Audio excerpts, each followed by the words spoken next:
If you dream of your motorcycle, if your day isn't complete without some time in the saddle, if all you need is the open road and a full tank of gas, well, you've come to the right place, because this is Throttled, and it's starting now. Here's your host, Kevin McKinney. All right, welcome back to Throttled, everybody. Thank you so much for tuning in. For those of you live, sorry we're a few minutes late. We always have some kind of technical glitch every week we have to overcome, it seems like. My fault. Okay, it was my fault. I wasn't going to call out names. I was just going to be like, hey. I was going to say it wasn't Kevin this week. Thank you very much. I appreciate it. All right. Well, gentlemen, how have you been doing this week? Tom? It was a good weekend. Weather was gorgeous in the southeast here. The rain stopped. We stopped construction on the Ark for a couple of days, and it was kind of nice. Construction on the Ark, huh? It's been desperate, very wet. Very wet. Desperate times, I say.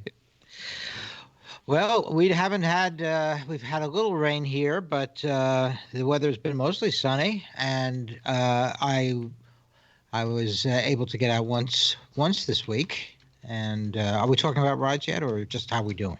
Go ahead. Go talk about your rides. Yeah, that's fun. All right. Well, I got out for a ride. I went to my practice lot and set up some cones and did my thing there, and felt pretty loose and comfortable with it. And then went out to usual ride past the reservoirs and onto the Point Reyes Petaluma Road, and then back through San Antonio Road and down 101 back to my house off of Highway 1. So it was about a 45-mile ride. And I started off feeling kind of lazy and disinclined, but about halfway into the ride, I really started to enjoy it. And it just felt really good to be on the bike again. So I keep on having thoughts of doing a longer ride as soon as I can in the spring, and that's still on my agenda. Awesome. Well, I did get in a longer ride this weekend, so you can be jealous, Larry. I am jealous. Yeah, I did got out pretty much the entire day on Saturday, yesterday. It did just short of 300 miles up in the Georgia mountains. Very nice. Very nice. I need to get up there. I'm too close to those places to not have ridden them. Yeah, it started with a group ride. I joined about one of the groups that I ride with, so there was about a dozen of us. So that was fairly easy. We met at like 9, hit the road at like 9:30, had a late lunch up in Clarksville, Georgia. And then as we were heading back, we kind of meandered close to Dahlonega, and I decided to split off from the group, saying, well, I'm too close to Blood Mountain to pass it up, and I didn't need to be home for any particular time, so decided to do what's considered up here the Suches Loop up and over Blood Mountain, Wolf Pen Gap, and Highway 60. So it was nice. Just hit a little bit of gravel on Wolf Pen Gap, which is a very technical road. So about 5 miles of that was just heavy gravel through all of the tight hairpins, and that made for a little bit of a technical ride. But going up Blood Mountain was clean and fast and nice because there wasn't much traffic. So it was a good day all around. Like I say, I got home, I think it was around 280 or 290 miles, something like that. I didn't look at it exact. Well, cool. Nice. I'm thinking, actually, you're reminding me that I'd like to do a ride maybe with my son to Mount Hamilton. It's in the South Bay. It's not that far. They've got the Lick Observatory on the top of it. It's spectacular views around the Bay Area. And, of course, the Lick has the big old refractor. I think it's like a 26-inch or 30-inch refractor that was built around the turn of the century, the 1900s. maybe in the 1910s, 1920s. So that's and it's a very technical ride, both up and down that mountain. So that would be fun to do. Well, awesome. So what about you, Kev? Well, let's see. Yep.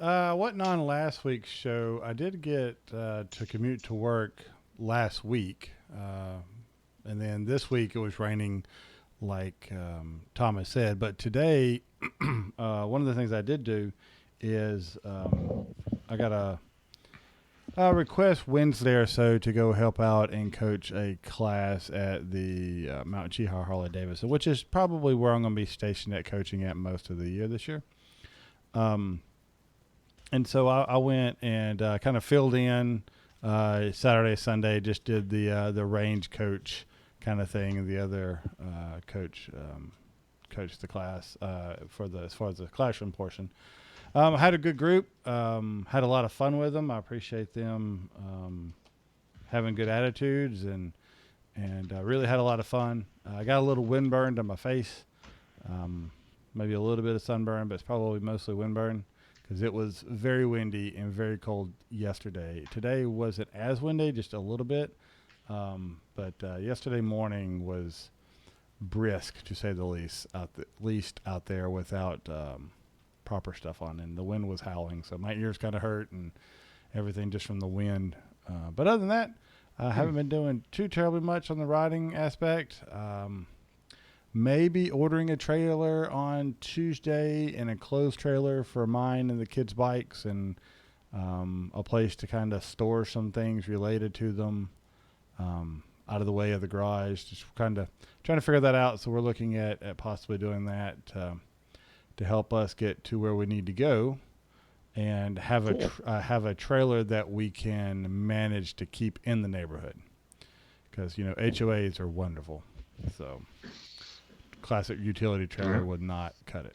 So anyway, that's kind of what we're looking at right now. Cool. You're looking at some size of a 6x10 or 6x12 enclosed? I'm thinking of going 7x12.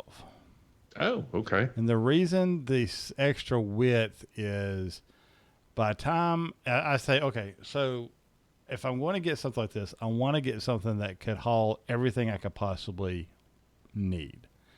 I have dreams one day of getting all three of my kids, me and my beautiful wife, all riding at the same time on our own individual bikes. Now, this is such a reach of possibility, but if it does happen, I'm going to be prepared.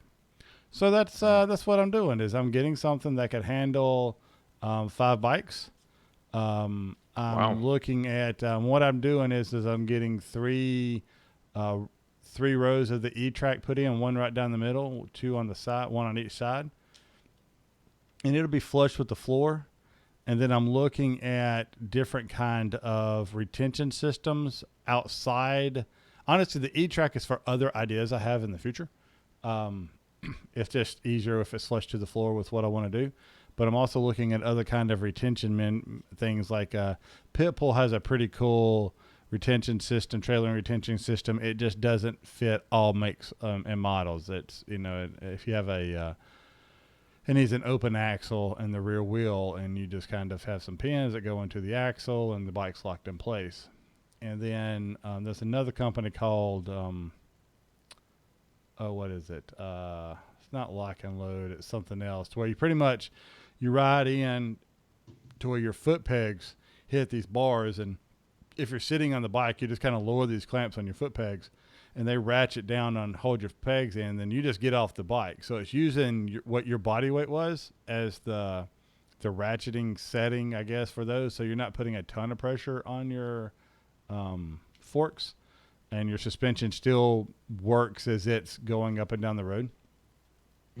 And, I'm looking at different kind of things that will adjust to different kind of bikes and will fit over top of the E-tracking. Because like I said, I've got long-term plans of maybe turning this into some kind of potential March Moto Madness camper situation as well. So yeah, I have some experience with retention, urinary retention. Um, Rodney says you can try his 6.5 by 12. Well, and see, I went and here's what I've done. Okay, so I have probably 6 times gone out in the driveway. More, and this is V nose, right? So I'm going to have a little bit of space up front, which is key to what I'm wanting to do in the future. I have marked out on the concrete 6 by 12 and a 7 by 12 square. All right, or rectangle because it's not a square if it's not the same size. So mark that out and then position the bikes there like I want them. And I technically can get away with a 6 by 12, but it just sucks. It's harder with walls. If I didn't have walls, a 6 by 12 would actually be okay because your handlebars hang over the side of the trailer a little bit and it would work. The problem is with my HOA, I can't put that in my driveway. I can only put an enclosed trailer in my driveway if I need it for work. Lo and behold, I'm a motorcycle instructor and I need to be able to get my motorcycle to where I'm instructing. My work that I'm doing. So that's kind of how I'm planning on getting by that. And which is true because I do teach the BRC2 and I need to get my motorcycle there and they are not always days I could ride. I have to travel and spend the night and I may have to do that. So that's an accurate statement. Plus I'm hoping that Alabama will pick up some of the ADV classes and I have to do that as well. And that would probably require travel and maybe some overnight stays as well, depending on where the range is. So, It's absolutely good. I'd be true. curious, because I've looked at trailers on and off. My housing situation, though, is I'd have to keep it in a storage facility. But I've always been intrigued by it and looking at trailers as a possibility for the wife and I to do some long haul traveling rather than sitting on the bike the whole time going across the country. I mean, I want to do the cross the country bike rides too, but there's just some things where if I'm going to a place where the bike could, and I do use my last example of having an accident off road. If I go to a place on my bike, like March Moto Madness, where there's a good potential that you may have an off, and if you do, that might damage the bike. How am I going to get that all the way back here if I rode on it for thousands of miles? Not necessarily thousands in that situation, but that's a question to. If I'm taking the trip on my bike, that's one thing. But if I'm going to a spot to ride in that spot, so if I'm doing a BDR or I'm doing something like that, sure, that's not a problem. Ride up, ride back, I'm good with that. It's the other options that concern me more of, okay, I'm going over here and I need to get there quickly. I need to be able to ride and then get back quickly. Yeah, exactly. I just having that option, like if I were to go to a bike week or to the Dakotas or take a lot of trips like Larry's taken on the bike, I would be all about riding the bike the entire way. I guess, but when I get more off-road minded, I like the trailering idea. But potentially, just if I'm taking any of the kids or anything like that in the future, it's just having the trailer is going to be make it to where I can get in and out a lot quicker and I don't have to worry about the situation so much. And a lot of people in the comments are saying I should get a little bit bigger than what I think I need. That size with the V-nose is that little bit bigger than I think I need. Could I manage with a 6x12? Yeah, but it would be extremely cramped and tight. So I'm thinking the 7x12 would be about what I'm looking for. I've also did some measuring because I could put them in there with the way I'm having the E-Track put in the flooring. I'm actually going to be able to put more bikes in it in a certain way and that would allow me to manage the whole 5 thing by putting them in there on a diagonal with a chalk up near the walls and tying them down that way. So, well, all When sorts you of get options. take pictures and post them. It's going to be a while. I mean, when I do order it, if I order it, but I probably am, it's in like 6 weeks, which sucks. Because the only week I wasn't coaching in the next few weeks was March Madness weekend, and now I'm kind of like, because still haven't signed up for it, and I may just save my money and do it next year, proper. When is March Moto Madness? Last weekend of March, 2 weeks from now.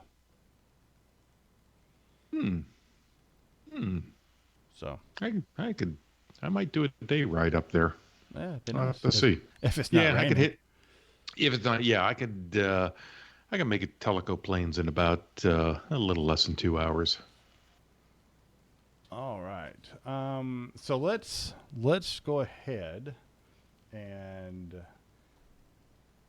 look at our Throttle crew members. So Throttle crew members, wonderful group of people who have decided to help out the show and donate to us, and we really appreciate it. It helps us keep the lights on and the interwebs whirling with our fun antics on the show. So Robert Autumn, Jerry John, Rodney, Nick, John, Alex, David, Ralph, Stephen, Lloyd, Michael, Dan, TC, Jorge, Randy, Sean, James, Tyler, Paul, Jeff, and Chuck. Thank you all so much for donating to the show. You really don't know how much it does mean to us that you're willing to give a little bit of your hard-earned money to help us put on our little podcast. It really, I say this a lot, and I just said it. If it wasn't for you guys, we wouldn't be doing this because, there's bills and stuff. But thank you all. We really appreciate it. And if you're interested in joining the Throttle crew, reach out to us. Go to the website, throttledpodcast.com. Scroll to the bottom, fill out the Patreon. Click on the Patreon, fill out that, and that'll get you signed up. Every dollar helps, and we thank you all who have contributed and continue to contribute every single month. All right. Is that Jorge Lorenzo? No. No, that's you know who that is. Jorge. Yeah. You know who Jorge is. Okay. All right. I just thought, Jorge Lorenzo. It is not. It is not. Actually, I don't know if that Jorge is a fan of Jorge Lorenzo. I can't remember who he was a fan of, but you know Jorge. Jorge. Yeah. Has been a long-time contributor and sponsor and crew member. All right. So let's dive into some of the news. I really don't remember if I have any mail, and I didn't look because I didn't have enough time after my class to do this. So hopefully in a few weeks we'll have a large mailbag where we'll get through all that. However, big news of the week, we'll go ahead and dive right into it, is coming out of Harley-Davidson. And that news being that CEO Matt Levitek has stepped down as president and CEO of Harley-Davidson. Fired. No, I don't think It was so. given the heave-ho. No, see, and there's reasons I don't think this was necessarily fired. If you listen to what he's been saying, it was hey, I've been doing this for a long time. It's time to do something different. And if you look at how Harley in the past has positioned different people in certain newly created roles just for them, and then they didn't work out, I think he has been wanting to exit for several years. And this may have just been the logical time for everything to happen since they've had some good releases. They've made a lot of big news and splash. So, yeah, I'm kind of edging with Larry on that one because it's very rare, I think, to see an announcement and a CEO step down immediately, and then someone else from the board take over as it just as happened at CEO. Disney. Yeah, well, What's the difference between what happened at Harley and what happened at Disney? well, Nothing. Harley's tradition has been to have a replacement, permanent, replacement already lined up when the president steps down. If it's and this was more sudden and more rapid, and the guy who's doing it is only a temporary while they do a search for a permanent replacement. And I think the suggestion is that they weren't that happy with the way things were going with Levitech. That the board was not that happy with the way things were going. Well, I don't see how they could be. I mean, I understand if you look at number of bikes sold, but come on. I mean, they're still raking in oodles of money, right? Total revenues of $5.326 billion. Even then, and I understand sales have been down, but it's not like it's more of a market issue than a Harley issue. And then you look at the fact that Harley has generated more newsworthy articles here in the last 2 years than any other manufacturer, and I would almost say almost all of them combined. Harley has always got something coming out, news about different bikes, news about this, news about that. They are appealing to the different types of riders. They're trying to grow their riding base. I don't see how you could look at that from an external point of view and say that this is what happened. I really think if you look at this line of succession that has been tried to be put in place more than one time and fallen through, that I think he was just like, look, I've been trying to get out of this for years. I'm done. Now, as good as time as any, we're about to hit into a new season where you're going to be having bikes coming in. So that kind of offsets from an investor standpoint. That'll help offset some of this bad news because we're getting into a new riding season and then bikes will start selling. That'll help with maybe some of the shares and the prices of them. Now's the best time for that decision and for him to walk away. Yeah, sorry. I'm going to rain on the parade and say, nah. Okay. You know, he's only been there. You know, he's been there for 5 years. Yeah, a lot of news hasn't really resulted in sales. The sales annually have dropped for the last 3 years. Their earnings have dropped for the last 3 years. The stock price is in the tank. It's trading at their lows. It's currently at a 52-week low, although everything else is. Yeah. And then there's a complementing article to this is that the acting CEO they put in, his name is Joe Chin Zietz. Yeah. So it was, I don't know if you saw this one, but if he stays on board until they find a permanent CEO, he'll get a nice $3 million bonus. That'll be on top of his $2.5 million salary that he gets with the CEO position. So to me, that speaks of, you know, please stay with this company and somebody run this bloody thing until we can find someone else, because we had to quickly get rid of the other one. It's an opinion. Mm-hmm. I mean, that's all it is, right? I mean, and if we weren't in the boardroom and we weren't part of that conversation, that's all we got. Well, you're right. I was not in the boardroom when they announced this particular thing. I have been in the boardroom for many other announcements, but no lesser an authority than Jensen Beeler has the head of his article about this is that Levitech has been sacked. So, you know, he tends to take the position that this was an abrupt departure, and probably based on the fact that the board has lost confidence in Levitech. Now, I tend to agree with you, Kevin. I think that there are a lot of positive trends going on in Harley, and they have been really keeping themselves in the news, even aside from just the articles about the downward sales trends. And so I think that they are starting to do good things and trying to promote motorcycling and increase the rider base is an important thing that Harley has taken the leadership position in. So I think that I'm not saying that he hasn't been effective or done some good things, but apparently the board is disappointed or something. And I don't think that this was necessarily the way Levitech might have planned to leave. So, but you know, maybe more will come out as time goes on, and we'll get a better sense of whether this was an unscheduled departure for Levitech or whether this was something he really wanted to do for his own reasons. I don't know. I just think it's a shame if they did if they did let him go, if that is true, Mhm. because from a purely raw motorcyclist point of view, we're finally getting the Harley Davidson that a lot of people have been screaming for a decade. You know, it's diversify yourself, try to reach out without you. I mean, it's like, okay, before they would, here's a very, here's a bike that's very similar to a bike that we already have. Please like it, people who don't like our current bikes. V-Rod being the exception.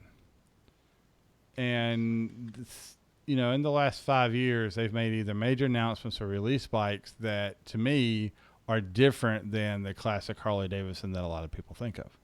Mhm. I'm hoping True, they but continue they're that trend. but they're delayed in hitting the street. I mean, right now, other than the live wire, everything's vaporware. You know, That's you true. saw a mock-up behind a plexiglass sheeting. Um, you know, we'll see when it actually comes out, and if they price it 10,000 over the nearest market competition, well, it's you know don't know. I guess I'm a little pessimistic on it, but I'm hoping that they do. But I think this move was, yeah, they need to make a change because, you know, bike business aside, what matters is the stock price. And he hasn't affected the stock price. And obviously, the board lost confidence that he's going to bring the stock price back up. Whether you sell bikes or not, that's immaterial. It's the stock price that matters. Yeah, and I can understand that. Yeah, I just I hope Harley just continues with its new trend of surprising people with things that are appealing to those not traditionally wearing the bar and shield. Well, yeah, I would be surprised if any new the new head would do anything but accelerate that process because Harley really needs to move away from its current image and break new ground and um, you But know we should segue then into the other story because they've broken some fantastic new technology ground with their latest release. You talking about the Patriot bikes? yes. Maybe that was the reason they sacked Levitech. Hey, it's a brand new bike. It's got a different paint job. So yeah, so Harley did announce and release, and I saw these two bikes today. The patriotic paint for the Road Glide Special. There's only 1,500 available, if I'm reading this right. Was so yeah, 750 of each. Yeah, Mm-hmm. and I saw one of each today. Did you? Yes, and the in person they look a lot better than they do in the pictures. The pictures kind of I think make them look dull. The paint and the paint's a lot better in person. And I was talking to some people while we were waiting on doing our little awards thing, and a lot of people like the side profile, the front profile with the stripe down the middle. 75 for, 25 against. And the blue one seemed more popular than the red one. Interesting. I like the red one. And I personally like the red one myself. But I am also kind of a fan of red bikes. So drum roll. Brrr, you too can have that red bike for only a $1,900 premium over the standard Road Glide. Is So there that paint anything job different is other than the paint job? 1900. No. Nope. They're nothing different. And I think 1,900. yeah, and I think they're just saying, hey, this is a special edition. There's a limited number. Once they're gone, they're gone. Ooh. So, trying to create a market there for that. If they're popular, it's worth it. If not, I don't know. Well, I imagine they usually sell these things, these special, models. I suppose, heaven forbid that you should dent the tank or, scrape the bag or something, because you'd have to get a custom painted replacement. Well, now here's the thing, though. the individual colors that they're doing, it's not like there's a lot of glitter or gold flake or anything like that, right? I mean, they seem, from what I can remember, because I didn't like oogle over them forever. I didn't see a lot of specialty areas that, like, if you mess it up, you might be able to more easily fix this particular paint job than some of their other ones in the past that have a lot of flake and texture to it. This I think would be able to be repaired a little bit easier. Well, if you hit the parts that aren't custom, but they've got the stripe down the middle, and then they've got that number 1 on the tank, and if you scrape that up, then you're going to have to get a new tank painted, custom painted with the same paint job, and I imagine that's not cheap. Just saying. Somebody was saying that one of the people was saying that what they should have done is have the red one be red and white, kind of like the flag, and then have with stripes. And then the blue one should have had like stars or something like that to represent the blue area of the flag instead of the white stripe.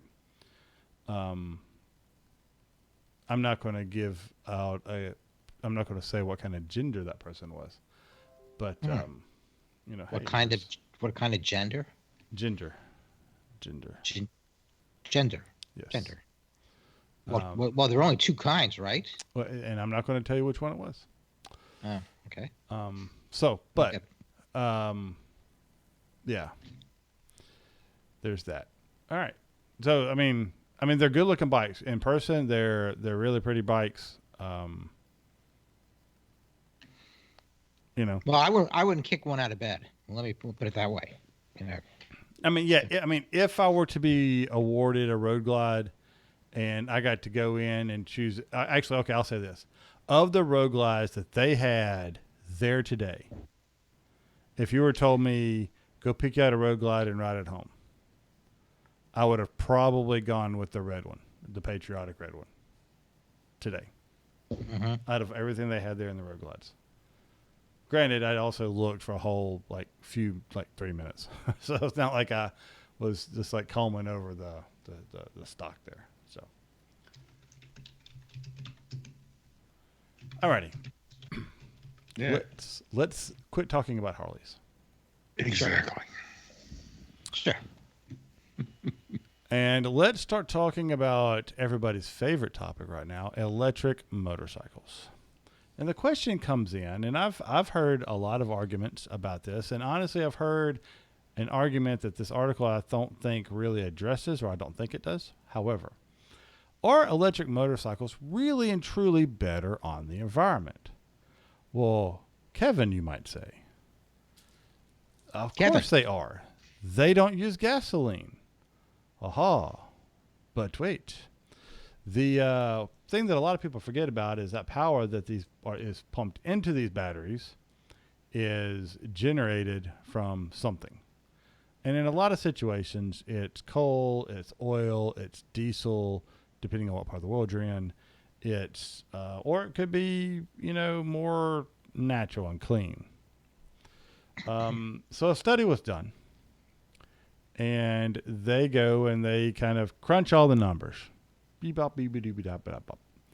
And they come up that it is indeed, for the most part, better to own an electric vehicle. They're talking about cars more than motorcycles, but motorcycles kind of play into the same vein.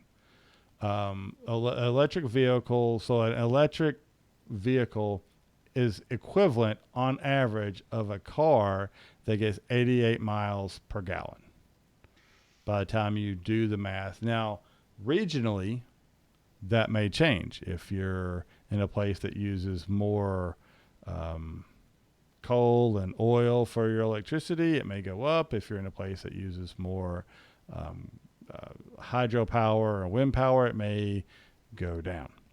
No, it's about the opposite. The opposite, sorry. If they use if it's clean energy, then the efficiency actually goes up. And if it's, if it's that's doing the charging of the battery. dirty energy that's doing the charging, then the efficiency goes down. Right.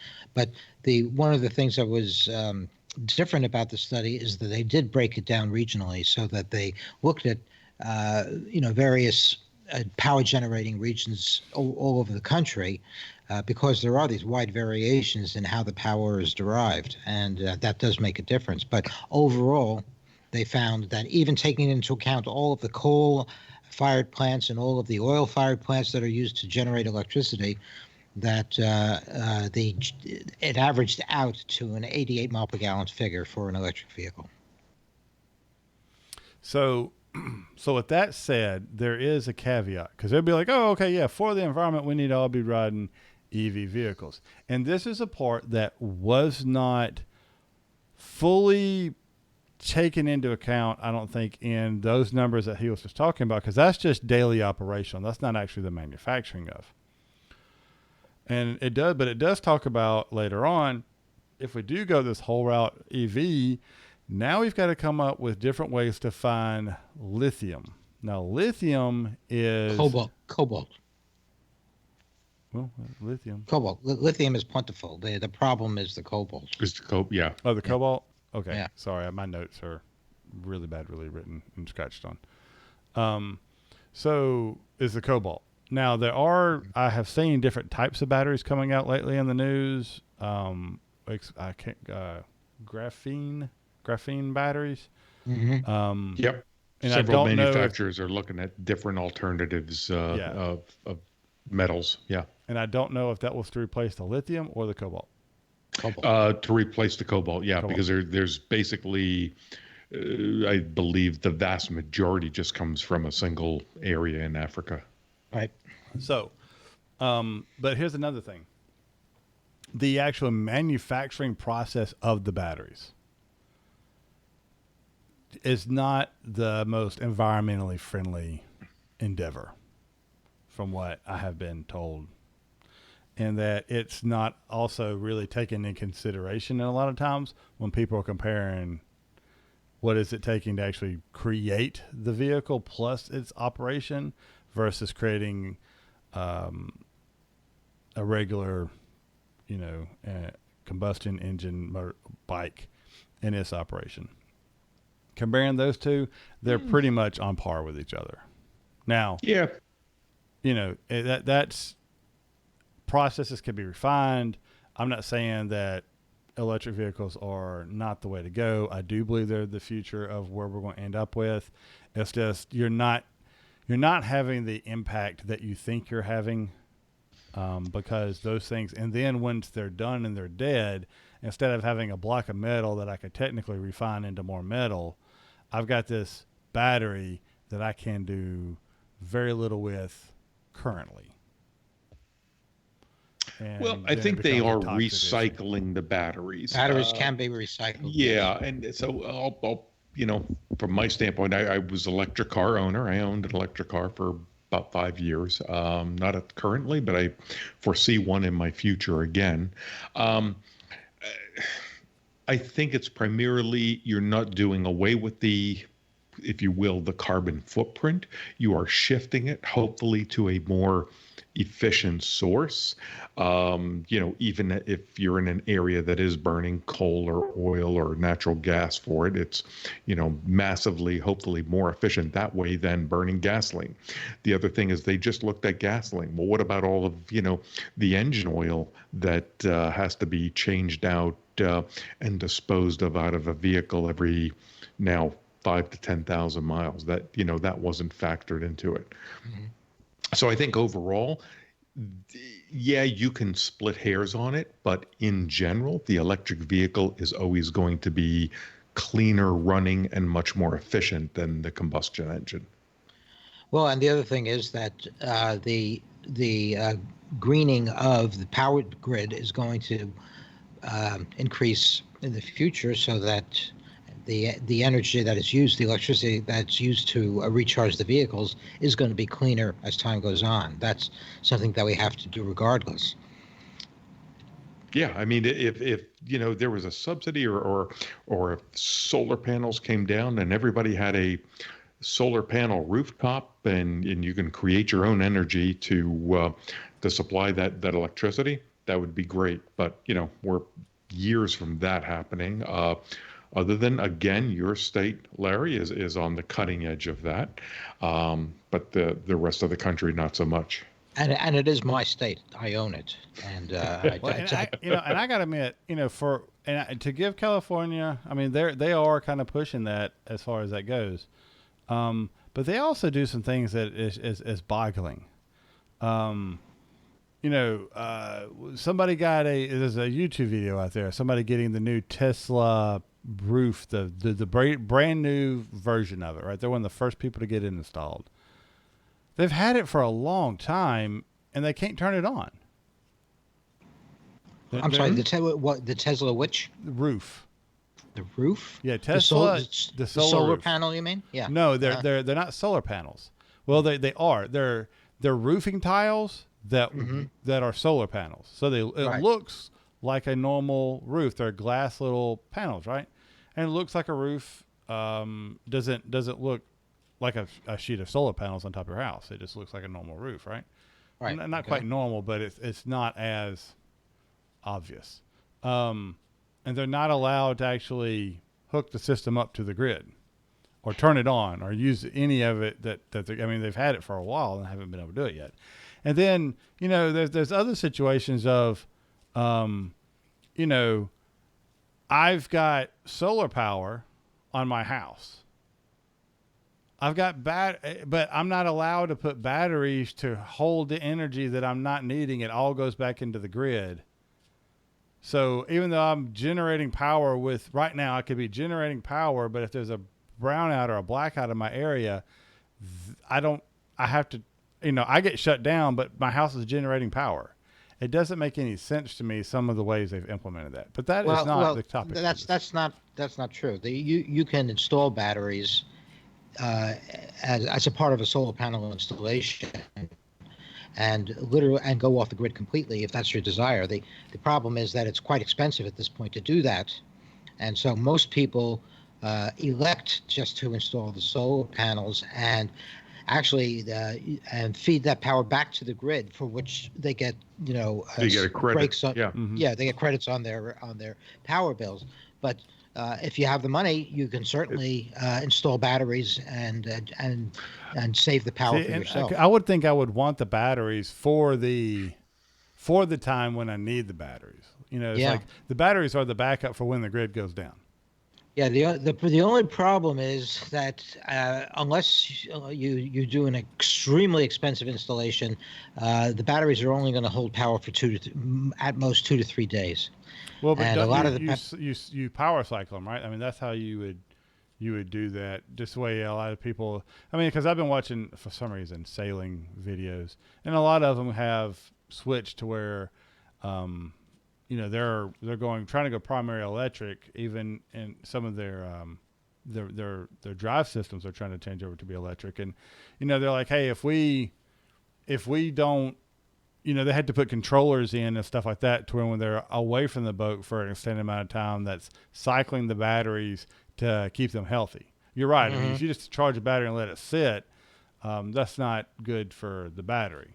Well, no. What I'm saying is that just in terms of the battery capacity, is at present, an installation is generally designed to be able to be self-sufficient for 2 to 3 days, and currently, with the kinds of blackouts that we're having as a result of the fire hazards, they often last a lot longer than that. Wow. So having the battery. Yeah. I mean, I can tell you from an efficiency standpoint, when I had my electric car, we saw a difference in our power bill of maybe $10 a month. Yeah. Mm-hmm. For the entire month, as opposed to potentially $100 for gasoline. So is there a reason you're no longer driving an electric vehicle, or just? No, primarily because we went to one vehicle. So my wife has a vehicle. I use the bike, so I don't have a car. And yeah, as a singular vehicle, electric is somewhat impractical unless you're willing to go rent a car if you want to make a longer trip of, say, over a couple hundred miles. So in that case, the other vehicle that we had fit the bill all around, and it's somewhat efficient. But I could foresee in the future, I'm waiting for electric vehicles that are getting close to that magic number to have it as a singular car. We had the electric as our around the town car. And well, Tesla. Go ahead. Tesla, some of their more expensive models have a 400-mile range. And so, they are practical for longer trips, especially in out here where there are quite a few recharging stations. But there is also, we just bought the Prius Prime, which is an electric hybrid. So we can drive 25 miles on electricity and then switches over to hybrid. So for the most part, during the week, when we're just driving around town, we never use any gas. And then the Volt is sort of the same story. Although I will have to say, since the car is my wife's to use and it is gas, I still fill it up for her every couple of weeks because she hasn't pumped gas in over 5 years and refuses to pump gas again. So, that was the deal as far as taking away her electric car was I'd have to keep it filled in gas for her. Well, you still have to plug in the electric car too, and that's almost like putting a gas filler nozzle in. But you set it and forget it and walk away.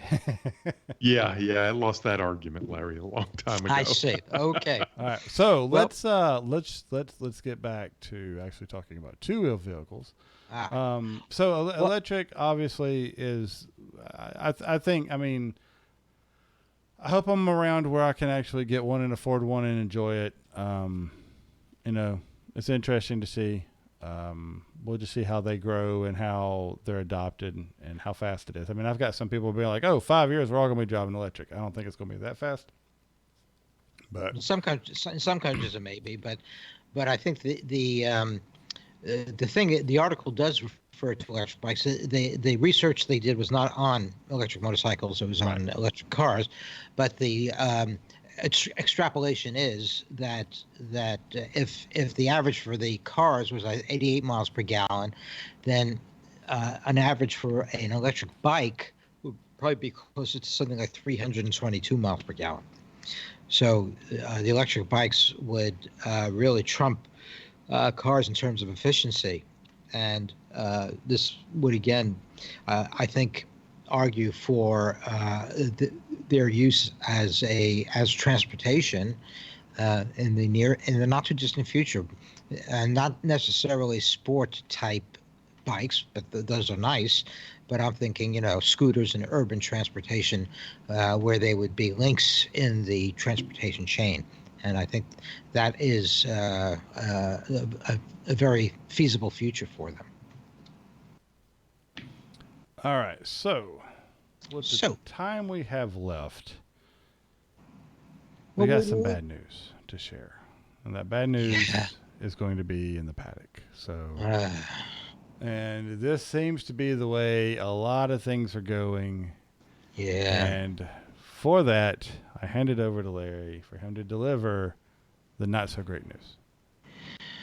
Yeah, this is really disappointing to me. As I'm sure a lot of you have heard, because of the coronavirus issues, the MotoGP in Qatar was canceled. The Moto 1 and 2 races were run because the teams were already there. But because many of the MotoGP teams or team members are from Italy and would have had to have been quarantined for 2 weeks if they came to Qatar, this made it unfeasible to run the MotoGP.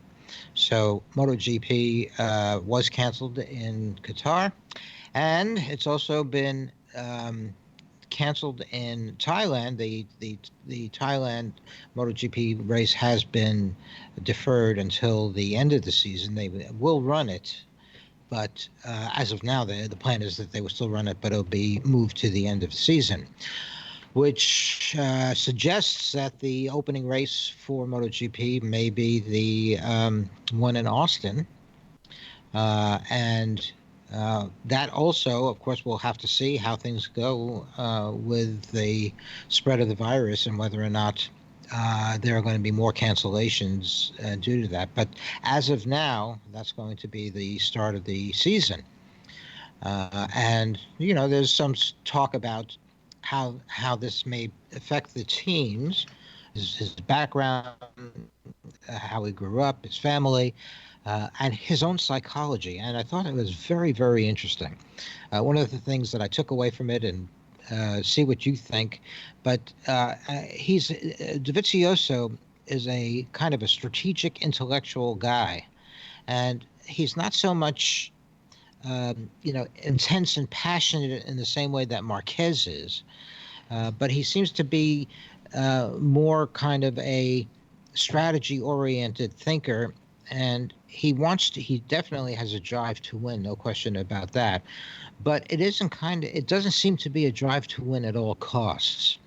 I think he feels like you plan carefully, you do the right things, you put the pieces in place, you ride technically and intensity and passion. And it was interesting, one of the races last year, one of the early races in the season, I can't remember whether it was Silverstone in England but it was one of the early races where Dovizioso beat Marquez. He beat him in the last stretch of the race, in the last straightaway. And just before that, the two of them were racing side by side, going around the turns. It was very intense and very competitive. And at one point, you saw Marquez right next to Dovizioso, and they must have been doing, 120, 150 miles an hour. And yet Marquez looked over at Dovizioso, and it was like he was trying to stare him down. And Dovizioso either wasn't aware of it or totally ignored it, kept his eyes on the road, and eventually was able to dive inside of Marquez and take the lead and win the race. But it seemed to me an example of where Marquez is riding with this great intensity and competitiveness, and he's trying to stare down his opponent. And Dovizioso, on the other hand, is just trying to ride a technically perfect race with or without Marquez next to him. He's focused on doing the right things and winning the race. And in that case, he did. Of course, Marquez dominated the season and is the favorite for this season as well. So this will be very interesting to see. But it really was a very well done film. It was about an hour. Highly recommended for anybody who's interested in MotoGP. The other thing that there is also, if you go to the MotoGP website, I'm not sure if this is exclusive to members or not, but they also do have similar kinds of videos on some of the other personalities in the race. I saw one on Jack Miller, very similar background, personality, sort of how he thinks about racing and what makes him tick and why, what drives him. I found it very interesting. These are, very likable characters, and it just gives you a nice look at what some of the psychology and personalities are that go into MotoGP. And this isn't quite MotoGP, but if you're interested in motor racing and Formula One, Netflix has a series. This is the second season, called Drive to Survive. It's about Formula One, and it's the exact same idea. I don't know if MotoGP copied Netflix or Netflix copied MotoGP, but it's about the drivers and the teams, the technical experts that are on the teams, the guys who run the teams, team, what do they call, managers, and it's all about the forces behind the racing. And what really is fascinating about this series is that they focus on not just the front runners, Ferrari and Mercedes and Red Bull, but also on the second tier teams, India and Williams and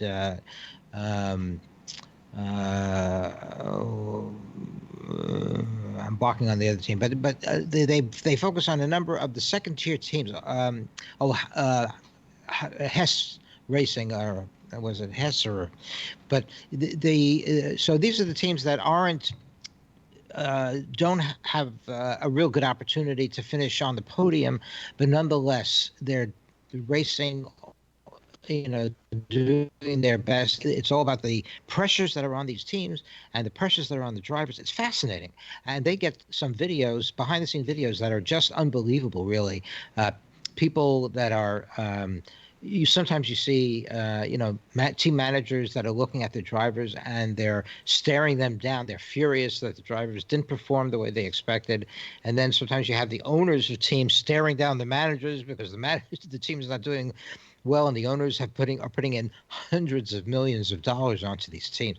It's really a fascinating look at some of the behind the scenes stuff in Formula One. So. Apparently, the series was commissioned. Formula was bought out by an American conglomerate. I don't remember the name of it.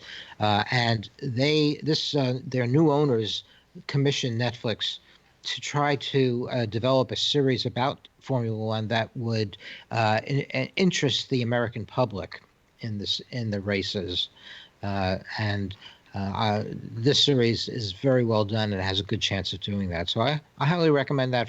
Even if you're not interested in Formula One, it's still a fascinating look at the psychology of motor racing. So that's the news, guys, for this week. I think that in another week we'll be getting flat track starting in Daytona, and I'll be reporting on that. And then hopefully sometime in April, we'll have MotoGP back on track. So there you go. There's the news from the paddock for this week. All right. Well, very well done. Good. Unfortunately, Corona is the coronavirus. Let me be specific. Is wreaking havoc on a lot of schedules. I have work things that are going awry because of it. Depending on who you believe and what you listen to, it's the worst thing ever, and the next person, it's not as bad as the flu. So I don't know what. I've got a reliable source that just says, wash your hands, keep your hands away from your face, and everything will be okay. If everybody would do that, we'll all be fine. So Well, there may be something to that. Well, and that's the funny thing is everybody's like, oh, there's no soap or hand soap. And it's just like, well, did nobody wash their hands before this ever happened?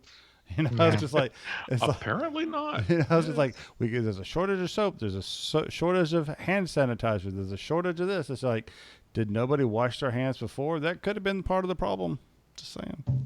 All right. Yep. All affects us. Like I was saying just before we started, I canceled a vacation to Eastern Europe. So that has been delayed for a year now. I mean, I wouldn't cancel a vacation for the fear of getting sick, but like you said, I would cancel a vacation for the fear of not being allowed back in, just because I happen to be in the vicinity.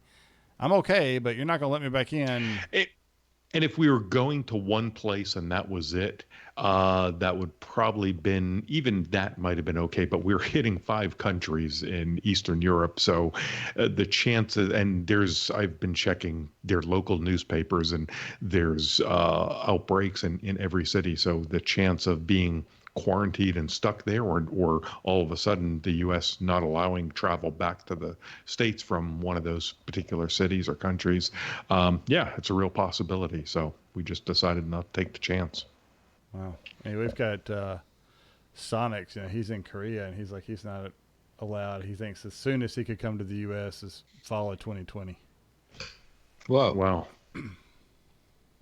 That's crazy. That's insane. All right. Outside of world catastrophes. So the alternative is more local travel on your motorcycle. There you go. Where you don't have to touch another human. That's how you run a motorcycle podcast. Just saying. Right there. So, all right. That's going to do it for us. Let's remember, you can follow us on Twitter at Throttle Show, Instagram Throttle Show, and Facebook Throttle Podcast. We have been trying to come to you live most weeks, Sundays at 7:30 Central, 5:30 Pacific. I appreciate everybody that tunes in. We had a lively crowd today. And every week we seem to be finding new listeners passively or live. And so we really appreciate everybody slowly trickling in and joining us for our journey. We've really appreciated and had a lot of fun doing the YouTube thing. It's been a great switch over from Mixler. But we do that and on the YouTube and Twitter. No, I'm sorry, so if you subscribe and hit the bell in YouTube, you'll get notified when we do go live. You also can get notified by subscribing to our Facebook or Twitter accounts, and we publish a link when we do go live on most weeks. If we're not going to be live, I do try to, on Facebook and Twitter, publish something that says, hey, we are not going to be live, just so everybody knows. So follow up. I need to start putting YouTube in that as well. There's a way to send out notifications that we won't be doing a live show there too. I need to add that to the group that I do.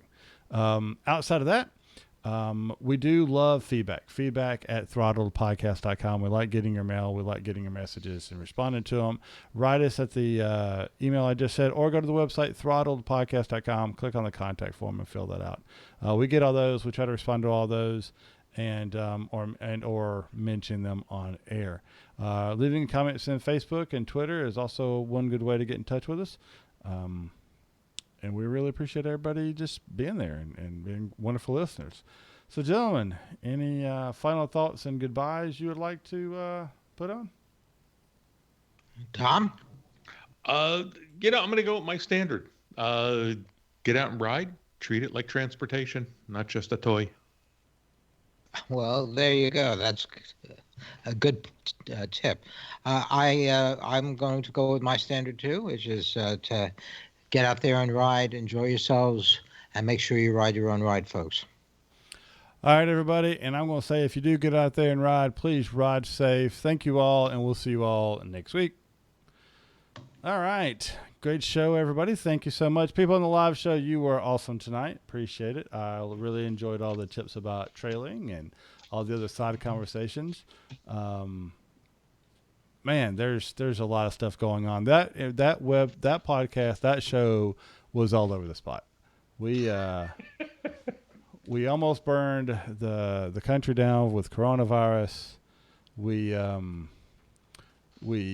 almost threw down over the conspiracy belief that the Levitech was fired by conspiracy. What do you mean conspiracy? And no conspiracy. And corporate politics. And that carbon fuel is never going anywhere and is better for us than electric vehicles, which I don't believe. What? I'm just. Who was saying that? You were, weren't you? No, I was. Okay. All right. Fine. Get to me. I'm just tired. That's what I am. Yeah. So, all right. Well, guys, I had a lot of fun with you too, and thank everybody online. We really appreciate it, and we'll catch you all next time. Y'all be careful. See yous.